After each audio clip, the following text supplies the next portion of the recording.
सर्वांसाठी आज एक आनंदाची बातमी. तर आता संजय गांधी निराधार अनुदान योजना 2500 व 3000 रुपये खात्यामध्ये तर जी की जिल्ह्यांची यादी सुद्धा आलेली आहे. आज नवीन अपडेट. तर आज संजय गांधी निराधार अनुदान योजना तर खात्यामध्ये थेट 2500 रुपये ते 3000 रुपये जमा होत आहे. तर आता या 36 जिल्ह्यांमध्ये जी की नवीन जिल्ह्यांची पात्र लाभार्थ्यांची यादी इथं आलेली आहेत. तर आज संजय गांधी निराधार अनुदान योजना, श्रावणबाळ याबद्दल, त्यानंतर दिव्यांग तर अशांच्या खात्यामध्ये आज मोठी अपडेट आलेली आहे. तर आज सरकारने आदेश काढलेला आहे की उद्यापासून मदतीचे वाटप सुरू होणार आहे. तर यामध्ये 2025-26 तर आता थकीत रक्कम, चालू रक्कम दोन्ही रक्कम एकत्र जमा होण्याचे जे की इथं जाहीर करण्यात आलेलं आहे. तर आता 36 जिल्ह्यांमध्ये तर आता जर तुम्हाला 1500 रुपये मिळत असेल तर तुम्हाला 1500 आणि 1500 असे मिळून 3000 रुपये तुमच्या खात्यामध्ये जमा. तर आता यामध्ये काही जणांच्या निधीमध्ये 1000 रुपये वाढ करण्यात आलेली आहे. तर आता पहिले जे काही 1500 तुम्हाला इथं मिळत होते तर आता तुमच्या खात्यामध्ये किती जमा होईल? 2500 रुपये. तर आता यामध्ये ज्या लाभार्थ्यांना ज्यांचे फॉर्म अप्रूव्हल आहेत तर अशांच्या सर्वांच्या खात्यामध्ये पैसे इथं जमा. आता काही जणांचे पेंडिंग आहे, काही जणांचे व्हेरिफिकेशन चालू आहे, काही जणांचे पुढील आठवड्यामध्ये पैसे इथं येणार आहेत. तर आता सध्या वाटप सुरू झालेले जे की जिल्हे आहेत त्या जिल्ह्यांची यादी इथं आपण पाहत आहे. सर्वप्रथम यामध्ये येते आपलं रायगड, अकोला, वर्धा, उस्मानाबाद, अहमदनगर, गडचिरोली, छत्रपती संभाजीनगर, जालना, लातूर, बीड. तर हे जे काही जिल्हे आहेत तर या जिल्ह्यांमध्ये पैसे खात्यामध्ये इथं येत आहे. तर आता बीडपर्यंत आपण आलो होतो. त्यानंतर इथे आपलं जळगाव, नंदुरबार, धुळे, सिंधुदुर्ग, रत्नागिरी, कोल्हापूर, सांगली, सातारा, सोलापूर, बीड. तर आता यामध्ये काही जणांना इथं संजय गांधी निराधार अनुदान योजनेचे 1000 मिळते, काही जणांना इथं 1500 रुपये दरमहा, काही जणांना आता 2500 रुपये जे की 1000 रुपये निधीमध्ये वाढ, तर काही जणांना दोन्ही हप्ते एकत्रच म्हणजे 1500 आणि 1500 असे 3000 रुपये जे की या जिल्ह्यांमध्ये खात्यामध्ये इथं येत आहे. तर आता यामध्ये गोंदिया, जळगाव, नंदुरबार, धुळे. तर आतापर्यंत आपण जे की हे जिल्हे बघितलेले आहेत तर या जिल्ह्यांमध्ये वाटप सुरू झालेलं आहे. त्यानंतर जे ते आपल्या यामध्ये भंडारा, यवतमाळ, नांदेड, हिंगोली, परभणी, अमरावती, बुलढाणा, वाशिम, पालघर. तर आता हे जे काही जिल्हे आहेत तर या जिल्ह्यांमध्ये काय जमा होत आहे? पैसे. तर आता त्यानंतर पुणे, मुंबई शहर, ठाणे.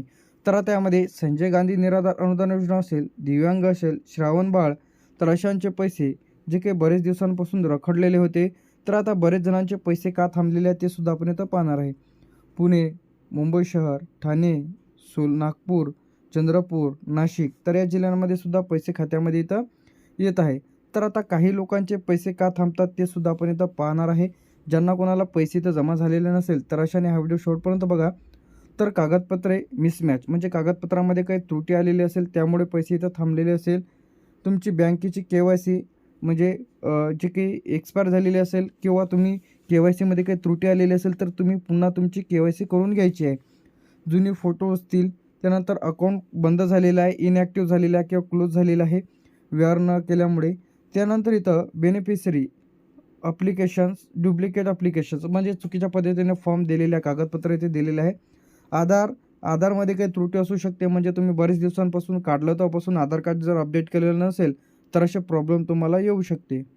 तर आता जे की यामध्ये महत्त्वाच्या सूचना देखील इथं देण्यात आलेल्या आहे. 20 जानेवारीपर्यंत तुम्ही तुमची eKYC करून घ्यायची आहे.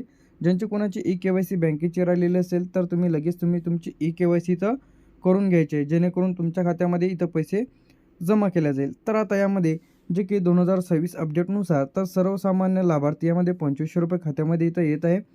दिव्यांग, अनाथ तर अशांच्या खात्यामध्ये 3000 रुपये. तर आता यामध्ये जे काही ऑक्टोबरपासून जो काही GR इथं लागू करण्यात आलेला होता परंतु अधिक लागू झालेला नाही. तर आता काही जणांचे कमेंट्स येतात की पैसे खात्यामध्ये इथं येत आहे. तर उद्यापासून जे की 14 जानेवारीपर्यंत सर्वांच्याच खात्यामध्ये पैसे इथं येणार आहेत. तर मकर संक्रांतीच्या आतच तुम्हाला पैसे तर रक्कम यांच्या खात्यामध्ये जमा होणार आहेत. तर आता कशा पद्धतीने इथं तपासायचं आहे? सर्वप्रथम तुम्हाला गुगलवरती जाऊन संजय गांधी निराधार अनुदान योजना महाराष्ट्र टाका, ऑफिशियल पेजवरती जा, बेनिफिशरी स्टेटसवरती क्लिक करा. यामध्ये तुमचा आधार नंबर टाका. आधार नंबर टाकल्यानंतर आधारला जो काही मोबाईल नंबर लिंक असेल त्यावरती एक OTP येईल. त्यामध्ये तुमचा फॉर्म अप्रूव्हल आहे का, पेंडिंग आहे का, रिजेक्ट आहे का किंवा अंडर प्रोसेस आहे हे तुम्हाला तिथून चेक करून घ्या जेणेकरून पैसे तुम्हाला कळतील की येणार की नाही. तर आता यामध्ये जे काही कोणाला प्राधान्य इथं राहणार आहे, जी काही एक महिला असेल, निराधार वृद्ध असेल, 40% दिव्यांग असेल, अनाथ मुले असेल, बेघर कुटुंब असेल, तर अशांना टप्प्याटप्प्याने पैसे इथं खात्यामध्ये इथं येणार आहेत. तर आता यामध्ये संजय गांधी निराधार अनुदान योजना जे की 2026ची अपडेट, तर आता पैसे खात्यामध्ये इथं येत आहे. तर आता 2026, तर आता जे की ज्यांच्या खात्यामध्ये पैसे आलेले नसेल तर अशांना टाईम देखील लागू शकते. तर आता या जिल्ह्यांमध्ये पैसे खात्यामध्ये इथं येत आहे. तर यामध्ये मुंबई शहर असेल, मुंबई उपनगर, ठाणे, पालघर, रायगड, रत्नागिरी, सिंधुदुर्ग, पुणे, सातारा, सांगली, कोल्हापूर, नाशिक, धुळे, नंदुरबार, जळगाव, अहमदनगर, सोलापूर, बीड, उस्मानाबाद, लातूर, परभणी, हिंगोली, भंडारा, नागपूर, यवतमाळ, अमरावती, वाशिम, अकोला, बुलढाणा, जालना, छत्रपती संभाजीनगर, नांदेड, गोंदिया, चंद्रपूर, गडचिरोली, वर्धा, तर अशा जिल्ह्यांमध्ये पैसे थेट खात्यामध्ये इथं येत आहे. तर लगेच तुम्ही तुमचं खातं तपासा की खात्यामध्ये आले का